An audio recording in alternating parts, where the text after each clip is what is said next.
further ado, Michael Newberry.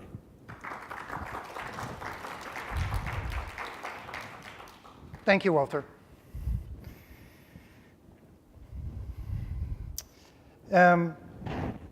There's a universal element about something that all of us share right now. All of you are here. Okay, I'm not seeing any funny looks. Well, there we go. We got a funny look. All of you managed to wake up in the morning, get in your car, get on the plane, make your way here, make your way through the steps off the street. All of this was goal-directed action to end up here. You all managed to make it. And that's a key component, it's a universal component. One of the ideas in romantic art, but one of the ideas in art is that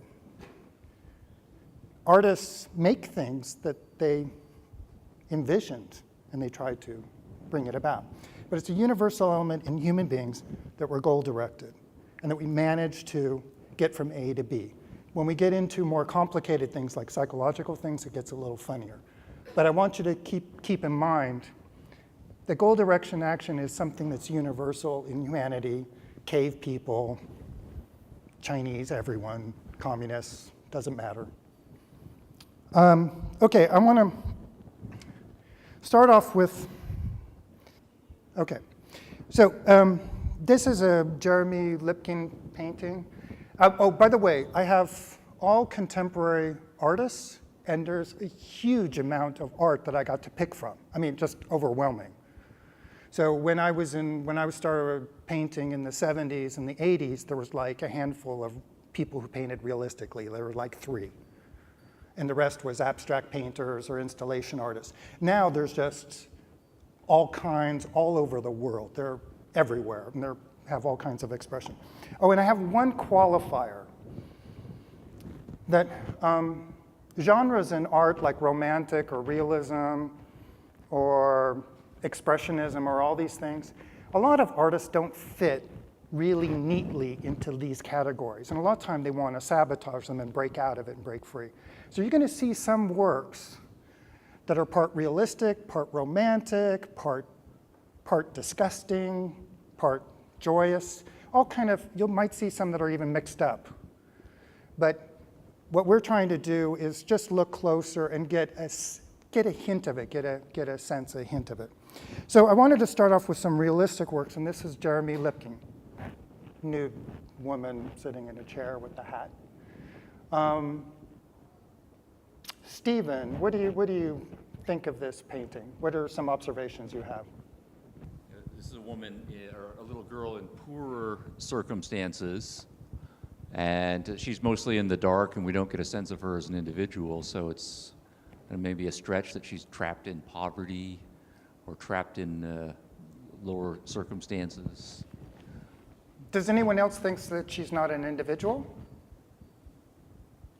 Or does anyone think that she could be an individual, this woman? Excuse me if you... There you go. You think very much.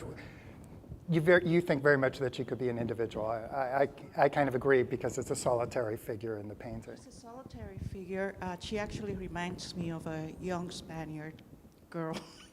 Her clothing, and she's cut at a moment in time, just a very brief moment in time where maybe she turned around to say something to someone in the room. So a spontaneous gesture. Nice, nice. So, so here we have a nude sitting down. She's turning away. So it's actually a similar theme to the first one. She's turning away as well in a moment, and it's not a classical portrait where she's facing us. Do you have any sense of something that she's feeling, or do you feel that she's posing? Posing? Posing like a life drawing pose, like the model's there and you paint her maybe.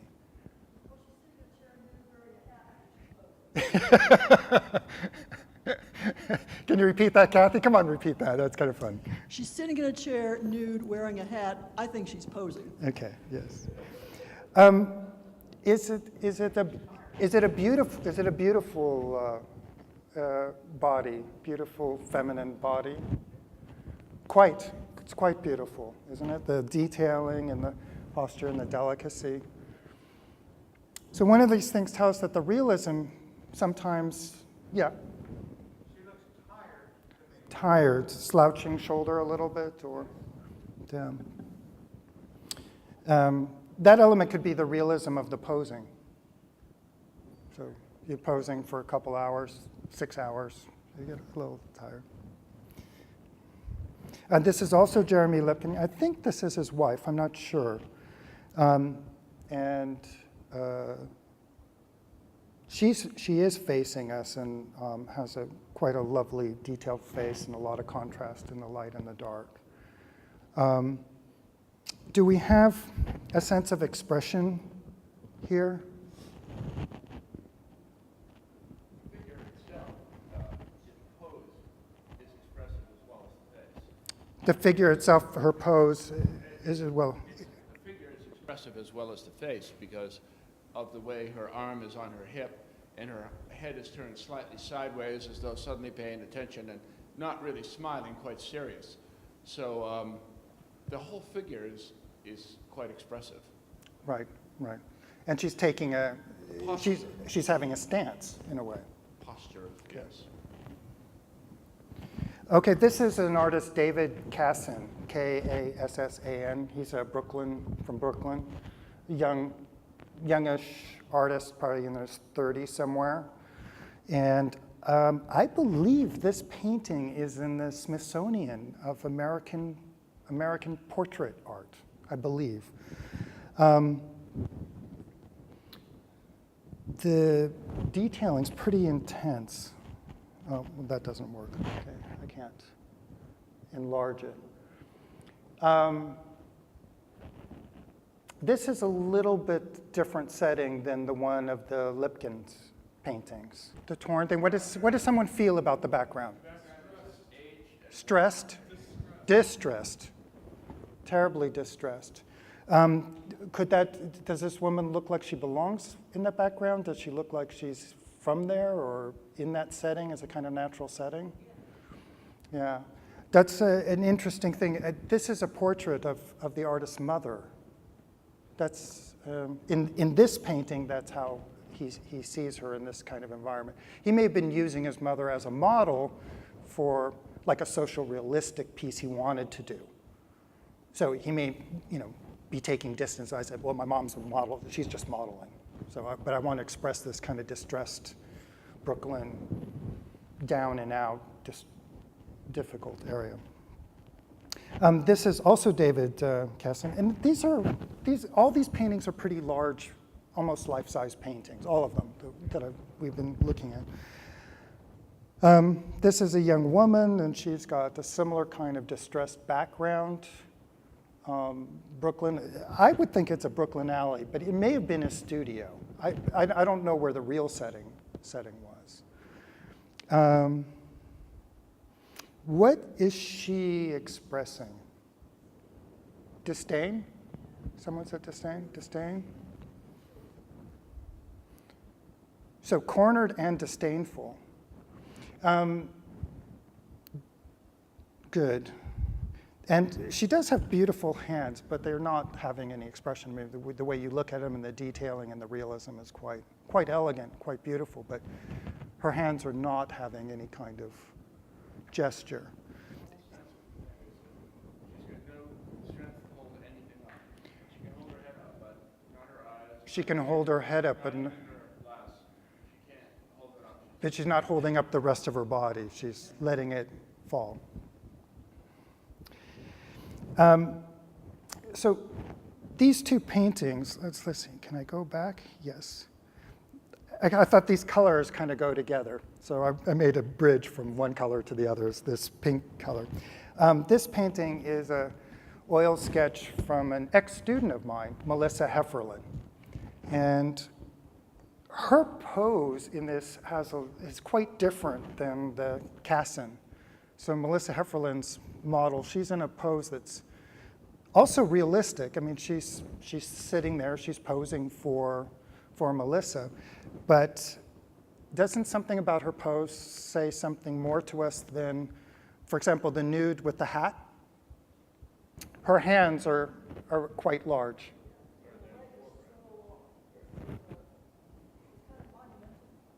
Kind of monumental, yeah. What's her attitude? Does she feel like self-conscious being there at all? Confident, maybe? Challenging? Disdainful. So you have a distilled, disdainful slouch. Do you find that appealing? No. Huh? Yes, yes.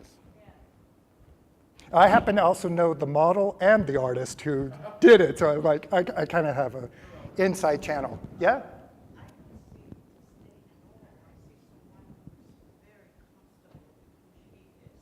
You're ready to pose just like her. I can see that now.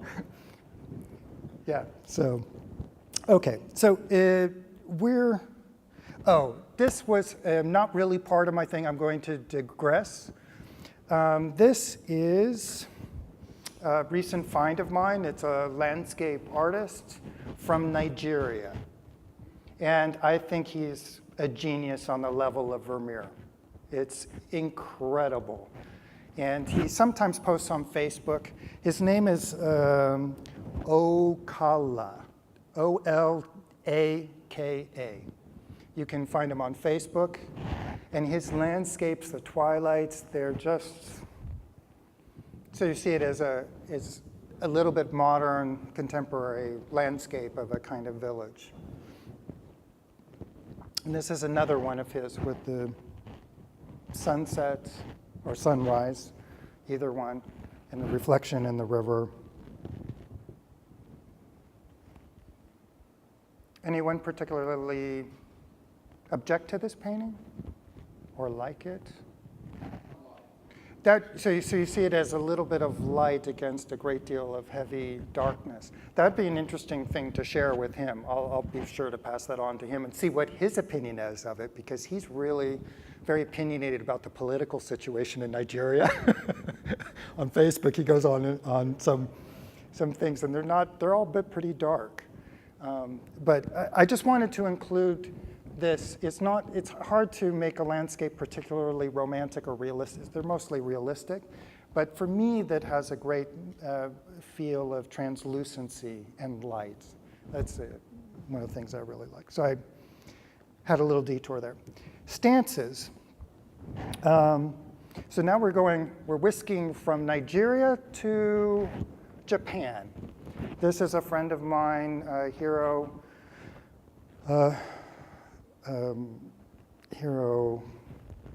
Kawabata. And he's a figurative sculptor. He makes life-size sculptures. He does them actually pretty quickly. Her stance here, anyone have any feeling about, can you see her hand movements at all? Any nice feeling about them? You're shaking your head, yes, yes. Graceful? Strong? Dancing. Very interesting. This is another one of his. What's nice in sculptures, of figurative sculptures, is that they don't have anything else to work with. They don't have any symbols, lots of stuff. They just have the human body to help express things. And a lot of, when you start delving into romantic art, a stance becomes really important. And we all know that from some objectivist literature and stuff about the stance of, how you face life, your stance towards life. And so in sculpture, you get to really turn that metaphor into a reality of and her stance is quite fluid. You mentioned in that other piece that, Walter, you mentioned in the other piece that the woman was, I think you said that her weight, that she couldn't lift her body up. She could lift her head, but the rest of her body was sagging down. This one is literally way over on the opposite side. This one's proud pose. Yes, classic proud pose with the stance. And also it has a little bit of the dance. Someone said dance over here. She has that feeling of being a dancer. It's like upright. This is another one of Hiro's pieces. And the dance feeling comes through with this, with the gesture moving over. And also the other thing that, good, I should say, but the sculptures, a sculptor's using the whole body to be an expression. So not that they do something with their finger, for example, or just a hand gesture. It becomes like the whole, wow, that's a nice movement, also a nice movement of terminology for movement as opposed to posed, choreographed, yes. Is that an anatomically realistic right arm? I can't. I believe it is, but the medium is stained. So the material that went into her has a lot of darks. Well, it may, but it also may be that he does like to express himself. So sculptors like Rodin on.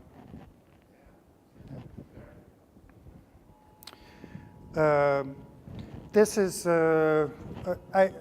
I had mixed opinions about including any of my work, but it was kind of hard to talk about Romanticism or New Romanticism without including. This is a current work in project. It's Adam and Eve, and they're two different canvases. They're about life size. They're large canvases. And so I thought it was kind of cool to make Adam and Eve actually two individuals. So two different canvases. So it's kind of interesting. And then they also have a similar pose.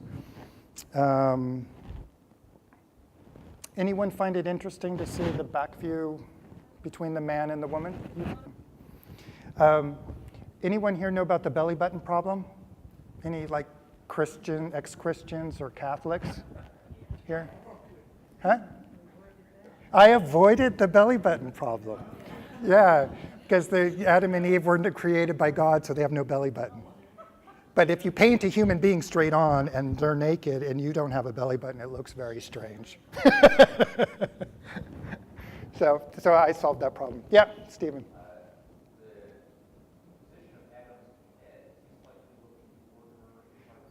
Oh, they're flirting with each other. They're like, hey, I can see you a little bit. Yeah. You got it. You're in that pose.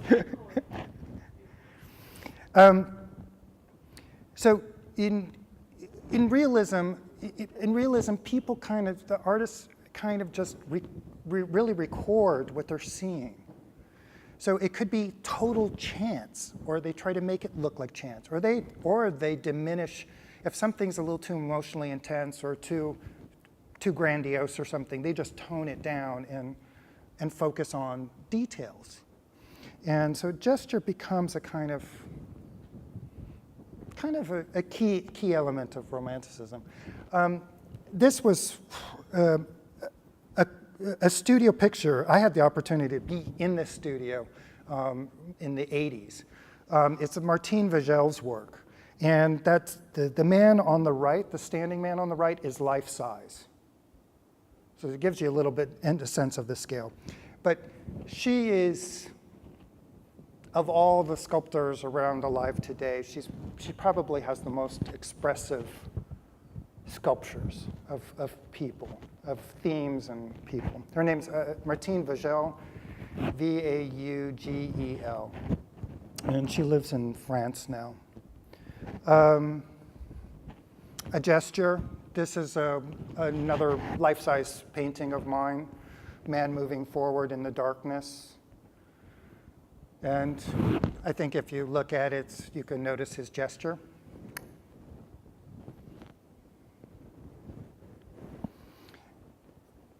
And since it's my own painting, well, I don't know, I can ask, anyone have any thoughts about this painting? great embodied detail?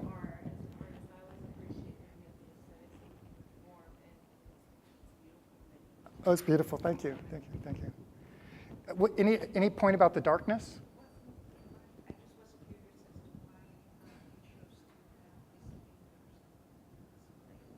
You're asking me why the fingers are spread out? It's encompassing the world. It's going out to the world. Darkness, is it turning anyone off? Carol, too dark for you?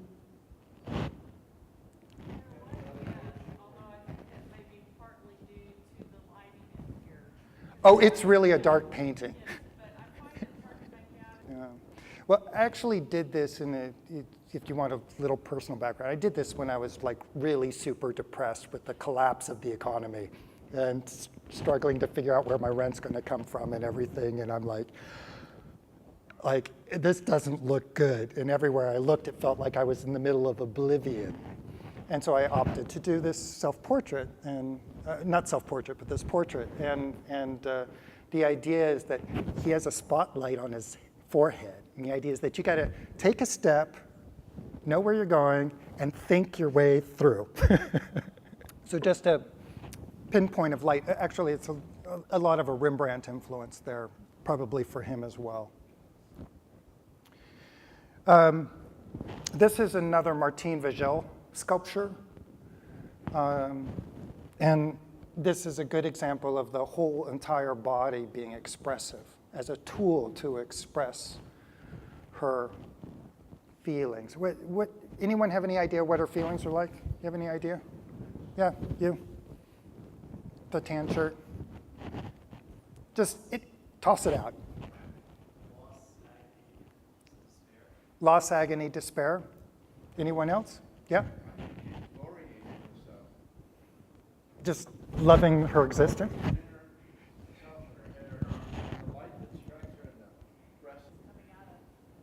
So rising from something down here and coming up out of it, like a phoenix. A phoenix is a theme that Martine relishes in. She has other pieces that are very similar to that. This is a Stephen Deluze, D-A-L-U-Z. And I'm thinking storytelling. What's the story here? Wings, backlit, hands covering her ears. Kind of crouching, head down. Does it feel like there is a story? If you kept looking long enough, you'd start to get a sense of it?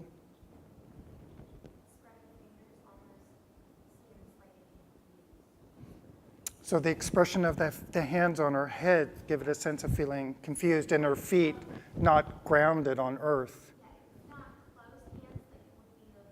Like closed hands if to see I don't want to hear anything. And frustration. Yes? Oh, like some of those birds that you see with the tar and everything on the beach, and you know they can't fly.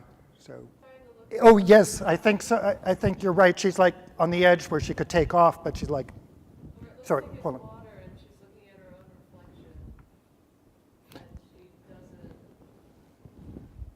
She's just shocked and scared at what she sees. Scared, shocked, what she might see. Yes, Kathy.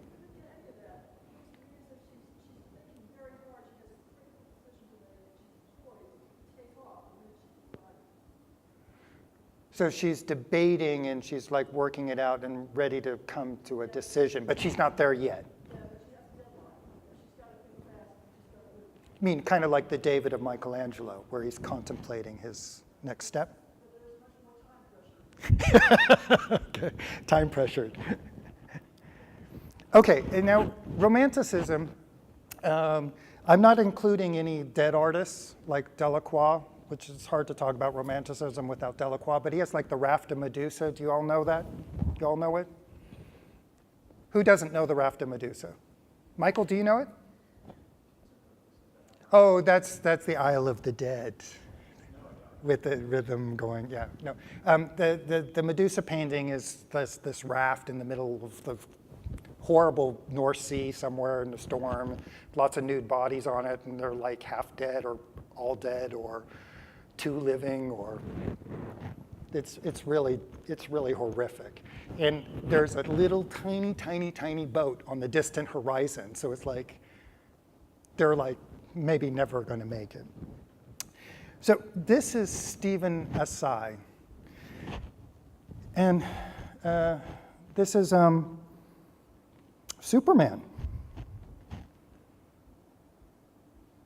So does anyone think that this is Superman? It's a costume, so it's obvious that it's a costume and not really Superman. Yes? A wannabe in a, but he's not a kid. I know, but I know that Superman was dressed as in a costume, and How old was he? he was middle-aged. Middle-aged. And what does that tell us? Poor man was a little psychotic. You're talking about the real man. Yeah, that's who I see. That's who you see in this picture. Where's this man coming from? Oh, yes, go ahead. Well, to me, it's that he's kind of empty. Okay. Emptiness after a theater performance. But we're catching him at that moment. It's kind of a downtime. That's an interesting take. Are you a theater major? No. No? Okay. But you're right, the heart thing looks like a prop, and then the styrofoam head with the feathery thing and the boa behind him. It's all those backstage, huh? Because it's interesting, I didn't take it that way. I took it as like reality, like you did. I'm like, oh, this man's not coming from a good place. Broken heart, yeah. What do you think's in this man's future? Huh? He's not young. So old is in his future. Oh, very good observation. Warm and cold light. He might not be, he's definitely heading towards like a colder place or a lost type place. Oh, that's very interesting. I don't know if you all got what she was saying. He's lit, the indirect light, the soft light that's hitting his neck is a nice, soft, warm light. But the light that's hitting him straight on in his forehead is a harsh, white, cold light. So that maybe where he's heading is harsh and cold, but where he's coming from was like security, and you were saying he's getting older, and maybe he's leaving the theater or something like that. Oh, the light could be like a stage, like this light on me. It's that's a probably similar light. It's kind of like a halogen strong light. Could be a stage light, I think the stage. Could he be dying and that white light is death? That's a stretch. She said, could he be dying? And I said, yeah. Well, the head in the bottom left-hand corner is a mannequin. Right, Styrofoam head. Yeah, I wouldn't, the analogy, to be connected to that there is a, aesthetically, but I don't know if he thought these things through on that, but would this be a state of being that you would want to live your life to get towards? Anyone? I want to be there.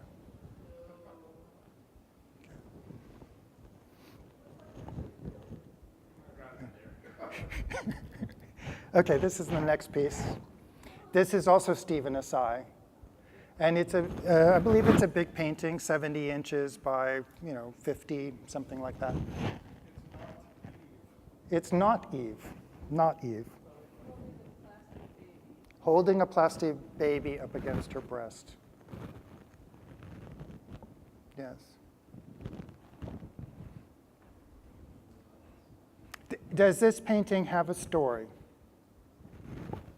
Yeah? Has a story?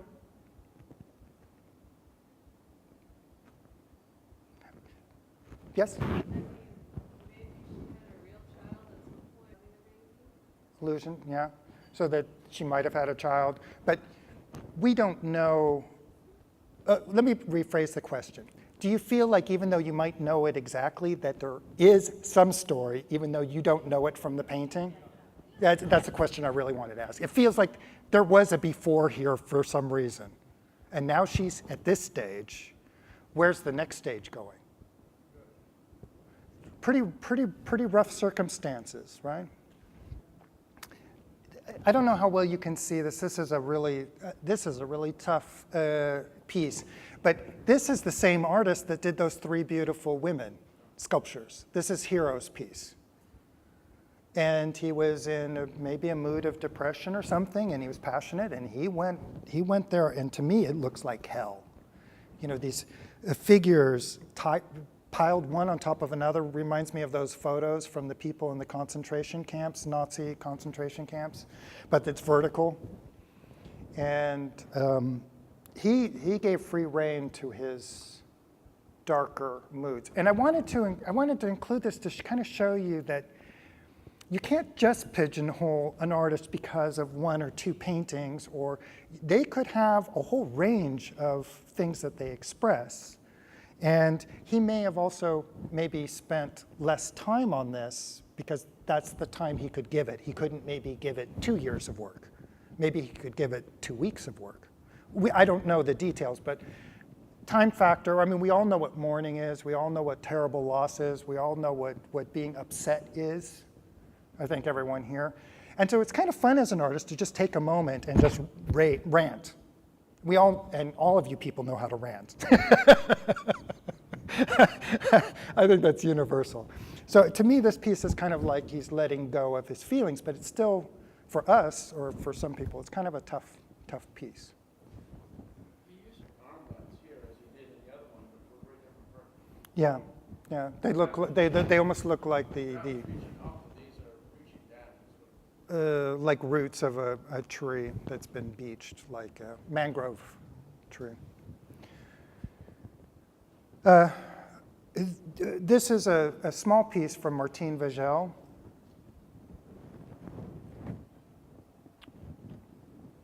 What's going on here? Anyone have a sense of what's going on in this piece? Or any gut feeling about the piece? Beautiful? Brief? Grief. Beautiful and grief.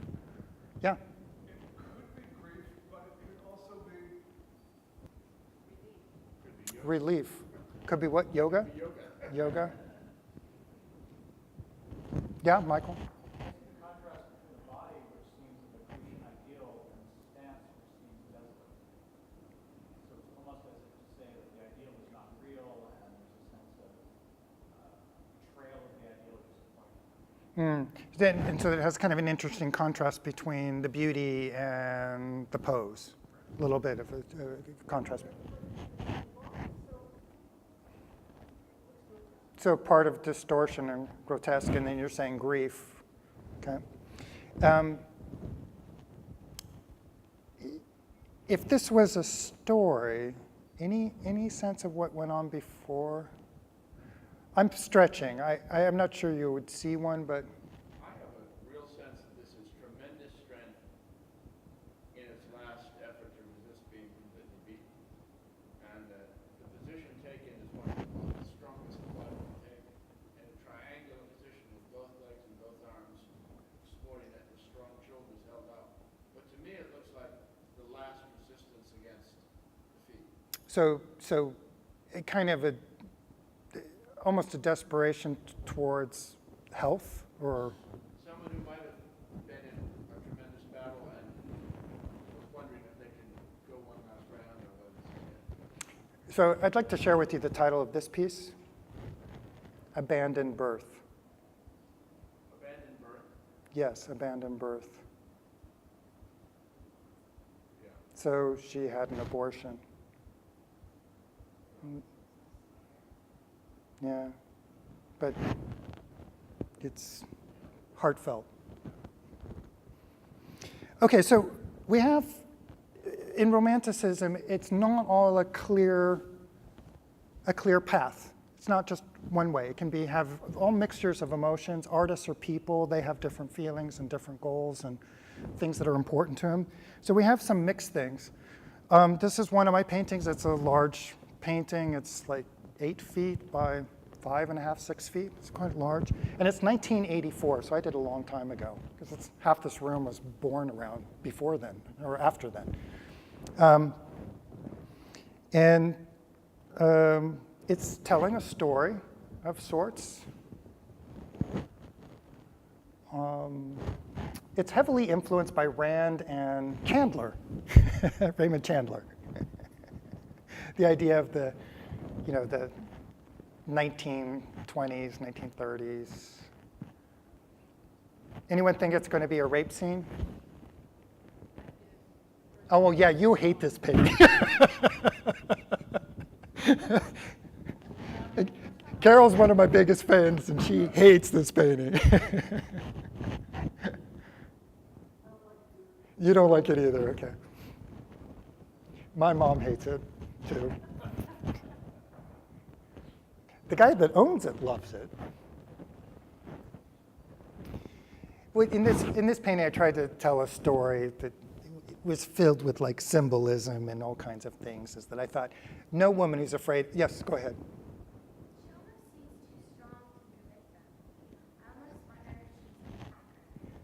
Ah, good.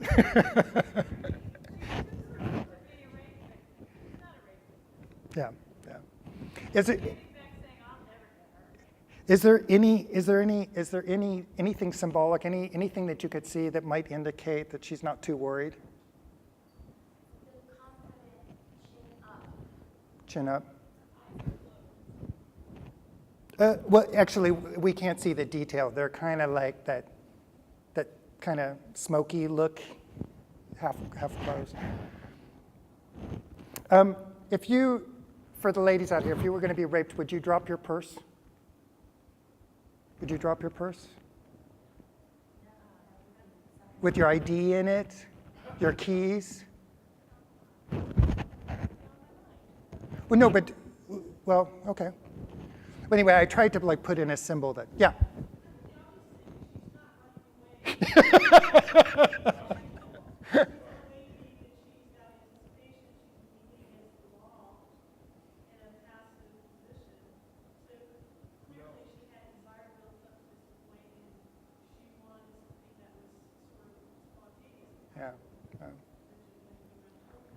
So anyway, I put this painting in the mixed category of like, well, it could be taken one way, it could be taken another way, it could be mixed, and I was playing with that on purpose. Yeah? I'm just curious, were you consciously trying to make him look like someone? Me. You know, I mean, 1984, where are we now? A long time ago. Well, I don't have a picture of me then, but yeah, but it was me. Yeah, yeah. Oh, my explanation. I wanted to do a big painting about pursuit, like climbing a mountain or something romantic. Before I even came up with this idea, like Everest, conquer, path, like really take on art by the balls and just drive home a great epic painting. That's what I wanted to do. And then I was thinking, well, what things can I come up with? And then I thought about a romantic one, and I thought people sitting down at a romantic dinner, and I thought, oh, that's kind of blasé, it's cliche stuff. And then I thought, love at first sight, and you're certain that it's love, but you're not certain because you don't know what the person. And I'm pretty intense. I'm pretty intense. Not everyone's intense, but I'm like insanely intense when I feel things. And so I was like channeling that, and then I came up with a scenario that would be difficult, very, very difficult for everyone concerned, and yet they didn't want to leave. They wanted to find out what the outcome might be. So they're like, oh, this is in the middle of the night, and this is in Manhattan, and there's no one around, and I don't know who this person is. Like, and then putting that tension together.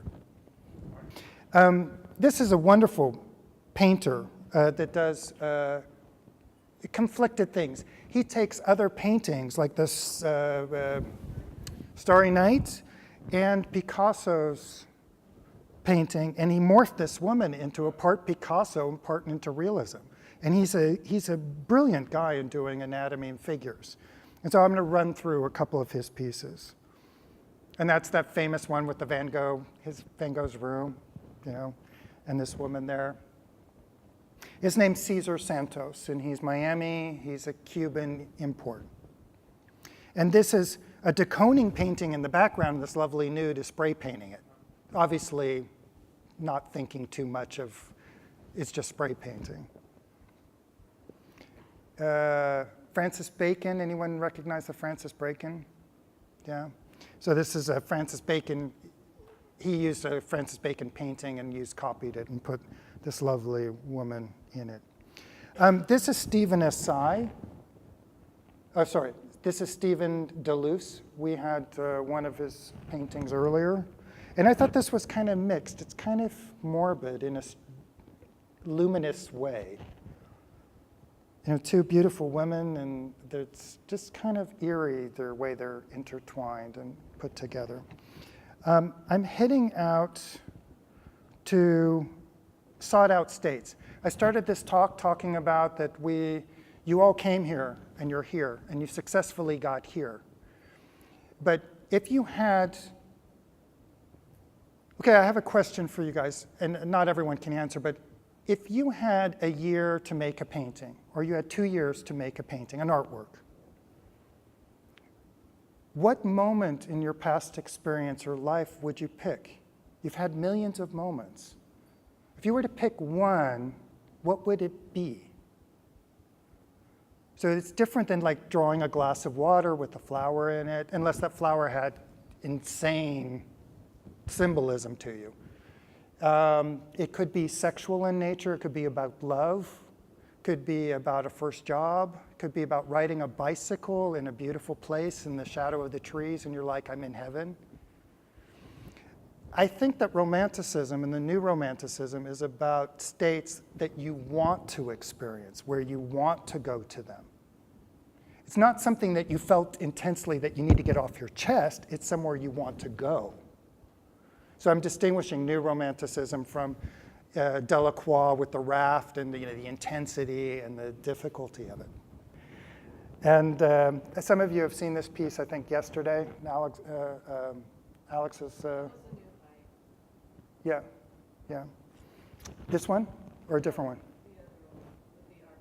one? Yeah.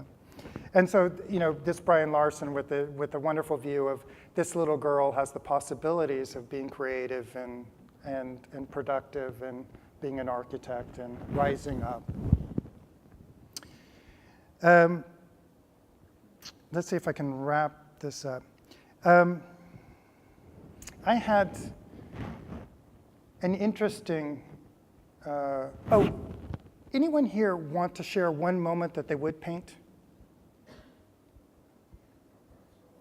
One moment in your life that is just, not that you may have the ability to paint it, but one thing that you would love to hold on to as a souvenir of your life. You're 80 years old, you look back on your life. Is there one thing that you've experienced that you just said, that's it? As a good thing? It was a wonderful thing, wonderful. Why was it wonderful? The look on his face. The look on his face was this. I love you, Mom. Okay. So then that's something that you would like, oh my God, I got to go paint this. Oh my, it's going to be really tough to do. And if it doesn't work, I got to go back to the drawing board and keep going until it works. So I want to close with one piece. Some years ago, I had intense feelings of rage against a good friend of mine unjustly. I was really in the wrong place. And I was feeling this intense rage. And I happened to have a therapist who was an art student of mine. And I love her, Jill. She's just an amazing person, beautiful, wonderful. And her process in doing psychotherapy is that she would center you. And she said, she coaches so that your feet are grounded, you're surrounded by light, you're feeling wise, you're feeling love, and you're feeling generous. And she was describing this feeling, and I'm going like, I've been working on a painting for 7 years that's that feeling. And she said to me that as an artist, I have this love and this easiness about me, and I'm not stressed, and all problems are easy to solve, or they just take time. But when it came to my private life, I needed to learn how to channel my artistic being into my private being, and that would kind of resolve these things. So I wanted to share with you this painting of this. It's a 8-foot painting, and it's a guy that's surrounded by light. It's a waterfall merging with water, and his feet are on stone, and he's uplifted. And to me, that's a state that I would work a painting 7 years on. Thank you very much. Thank you.